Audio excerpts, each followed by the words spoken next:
আপনি ডোমকলে আসলেন, ডোমকলে যে সিন্ডিকেট রাজ চলছে সেই সিন্ডিকেট রাজের অপারেটর পরিবর্তন করতে আসলেন।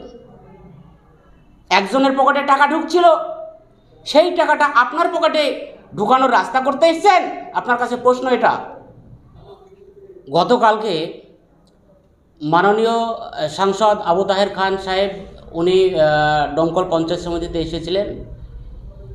এসে আপনাদের মাধ্যমে যে কথাবার্তা উনি বলেছেন তার পরিপ্রেক্ষিতে আমাদের দলগত কিছু কথা আছে, সে সম্বন্ধে আপনাদের মাধ্যমে ডোমকলবাসী তথা জেলাবাসীকে জানানোর জন্যে আপনাদের শরণাপন্ন হয়েছি। প্রথমেই ডোমকল তথা জেলাবাসীকে আসন্ন শারদীয় শুভেচ্ছা জানাই। শারদীয় উৎসব আপনারা সুষ্ঠুভাবে শান্তি শৃঙ্খলা বজায় রেখে পালন করুন। এরপর যে উদ্দেশ্যে আজকে এখানে বসেছি,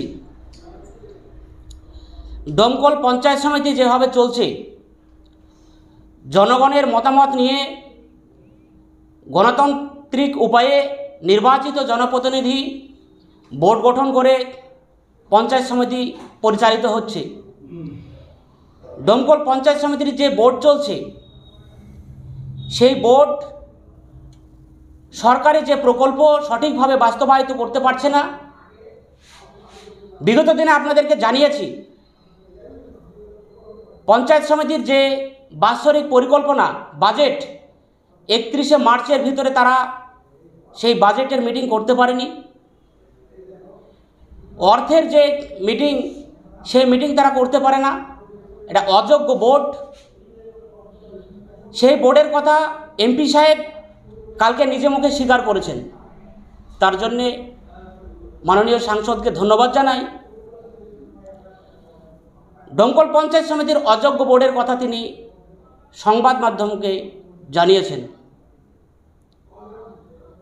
ডোমকল পঞ্চায়েত সমিতিতে যে দুর্নীতি হচ্ছে, সেই দুর্নীতির কথাও তিনি বলেছেন।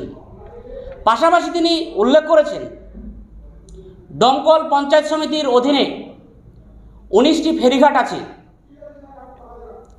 সেই 19টি ফেরিঘাটে অবৈধভাবে টাকা তোলা হচ্ছে। একটা অসাধু চক্র সেই ঘাটের টাকা তুলছে।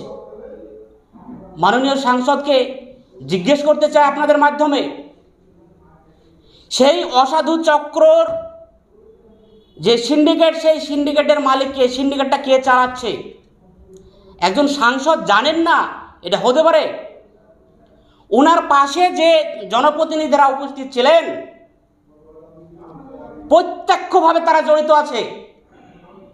অন রেকর্ড বলছি, ঘাটের 19টা ফেরিঘাটের যে অবৈধভাবে টাকা তোলা হচ্ছে, এর আগে একাধিকবার আমরা ডোমকল সমষ্টি উন্নয়ন আধিকারিককে ডেপুটেশন মারফত জানিয়েছি। আপনাদের মাধ্যমে সাধারণ মানুষকে একাধিকবার জানানো হয়েছে। মাননীয় ডোমকল মহকুমা শাসককে আমরা জানিয়েছি। আজ পর্যন্ত কোনো সুরাহা হয়নি। তারপর আমরা কি করলাম? ডোমকল পঞ্চায়েত সমিতির 19টা ফেরিঘাট যতদিন পর্যন্ত পঞ্চায়েত সমিতির এখতিয়ারে না আসবে, ততদিন ঘাটকে ফ্রি করতে হবে। তার জন্য আমরা হাইকোর্টে শরণাপন্ন হয়েছি।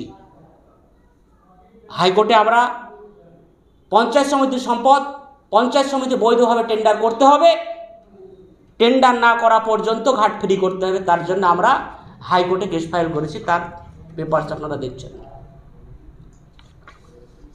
উনি এসে বললেন যে অবৈধভাবে টাকা তোলা হচ্ছে, অসাধু চক্র এটা জড়িত আছে। উনি পারেন না এই অসাধু চক্র কে আছে বের করে তার বিরুদ্ধে লিগ্যাল অ্যাকশন নিতে?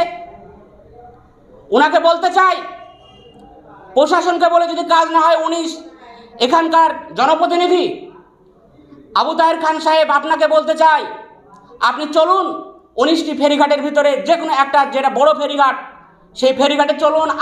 আমরা ডোমকলবাসী হিসাবে সেখানে উপস্থিত থাকবো। যারা টাকা তুলছে, কোন অধিকারে তারা টাকা তুলছে সে জবাবটা সেখানে চাইবো। আপনার ক্ষমতা আছে, আপনার কিন্তু সেই সৎসাহস নাই। আপনি ডোমকলে আসলেন, ডোমকলে যে সিন্ডিকেট রাজ চলছে সেই সিন্ডিকেট রাজের অপারেটর পরিবর্তন করতে আসলেন। একজনের পকেটে টাকা ঢুকছিল, সেই টাকাটা আপনার পকেটে ঢুকানোর রাস্তা করতে এসেছেন। আপনার কাছে প্রশ্ন এটা।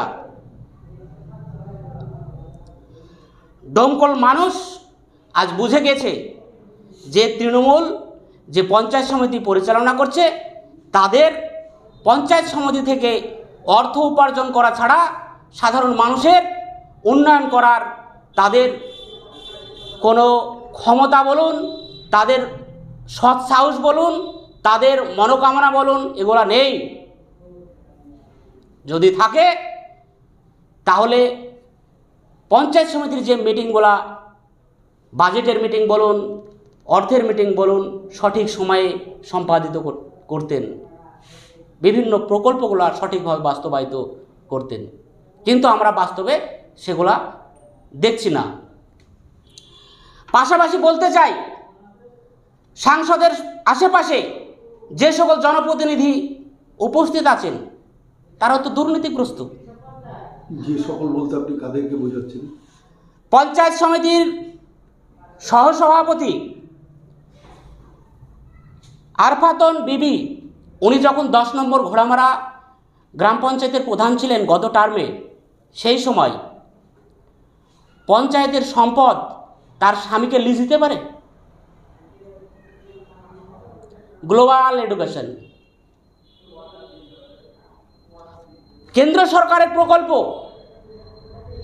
মানরেগা থেকে সেখানকার সম্পদ তৈরি হয়েছে, সেই সম্পদকে ব্যবহার করে সেখানে একটা স্কুল চালাচ্ছেন। এমপি সাহেব কি সেটা যাচাই করে দেখবেন? না, উনি জানেন না? উনি সব জানেন, কিন্তু সে সম্বন্ধে তিনি কোনো মন্তব্য করবেন না। এখানকার যে সিন্ডিকেট চলছে তার অপারেটর পরিবর্তন করতে উনি এসেছেন। দমকল ব্লকে এতদিন কিন্তু ওনাকে এখন যে পরিমাণে আসছেন, এর আগে কিন্তু এইভাবে উনি আসতেন না। এখন আসার যে উদ্দেশ্য, সে আশঙ্কা প্রকাশ আমরা করছি। আমরা চাই দমকলবাসীর সঠিক উন্নয়ন হোক। এর আগে আপনাদের বলেছি, পঞ্চায়েত সমিতির আরও অনেক দুর্নীতিগ্রস্ত পঞ্চায়েত সমিতির সদস্য এবং তার স্বামীরা জড়িত আছে। প্রকাশ্য সাধারণ মানুষের কাছ থেকে টাকা তুলছে, বিভিন্ন সরকারি প্রকল্প পাইয়ে দেওয়ার জন্যে, আবাসনের ঘর পাইয়ে দেওয়ার জন্যে তারা টাকা তুলছে। সাধারণ দুস্থ ব্যক্তি তাদের কাছে টাকা যারা তুলছে, তাদেরকে সঙ্গে নিয়ে তিনি উন্নয়নের কথা বলছেন, সিন্ডিকেটের কথা বলছেন। আগে উনার সাঙ্গপাঙ্গ যেগুলো আছে, কাছের লোক, সেখানে যে দুর্নীতিগ্রস্ত ব্যক্তি আছে, তিনাদের আগে সঠিক রাস্তায় আনার চেষ্টা করুন। তারপর মানুষের সঠিক যে উন্নয়ন, সেই উন্নয়ন করুন। আমরা দমকলবাসী হিসাবে উন্নয়ন যাত্রায় সামিল হতে চাই। আমরা বিরোধী দল হিসাবে সঠিক উন্নয়ন যদি হয় সেখানে আমরা সমর্থন করব। আমরা যদি দুর্নীতি দেখি সেখানে আমরা ঝাঁপাবো। আমরা দমকলের উন্নয়নের জন্যে বিরোধী দল হিসাবে সেই জায়গায় আমরা এসেছি।